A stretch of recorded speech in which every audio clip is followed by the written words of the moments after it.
जय जगन्नाथ बंधुगण मु तेजस्विनी स्वागत करुच्ची कथा ओडिया यूट्यूब चैनल को। आपण एही चैनल रे ओडिया रे प्रचलित किछि कथा और प्रथा विषय रे नूतन तथ्य जानिबा को पाई परिबे। आजिर एही वीडियो रे आपण केउ केउ समय रे एवं केउ स्थान रे अशुभ होई थाए से विषय रे जानि परिबे। तेबे आसंतु जानिबा से विषय रे। आपण जदि घर अनुकूल रे बाहरु थांती एवं से समय रे आपणकर लुगा को जदि किए टाणे तेबे ताहा अशुभ होई थाए। जदि यह कौनसी बालक और बालिका द्वारा होता है तेबे ताहा अशुभ रे गणा जाई न थाए एवं कौनसी वयस्क लोक जदि यह करिथांती तेबे यह अत्यंत अशुभ होता है एवं आपण सेदिन बाहर को आदौ बाहरंतु नहीं।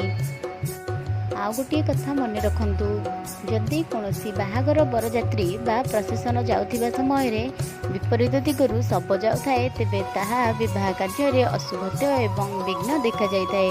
दाम्पत्य जीवन रे मध्य अशुभत्व देखा जाइथाए।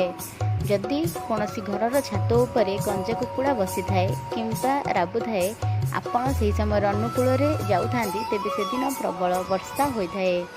आउ गोटे कथा मन रखंतु, आपण अनुकूल रे जिबा समय रे विपरीत दिगरु कौनसी लोक पानिया रे किंबा हाथ रे मुंड कुंडाई आसुथांती तेबे यात्रा रे निश्चय अशुभत्व होइथाए। एही सबु नियम पालन कले आपणकर मंगल हेबो। जदि आपणको एही वीडियोटी भल लागि थाए तेबे वीडियो को गोटे लाइक एवं चैनल को सब्सक्राइब कर दियंतु। आपण आम चैनल रे जदि नुआ थांती तेबे चैनल को निश्चय सब्सक्राइब करंतु। जय जगन्नाथ।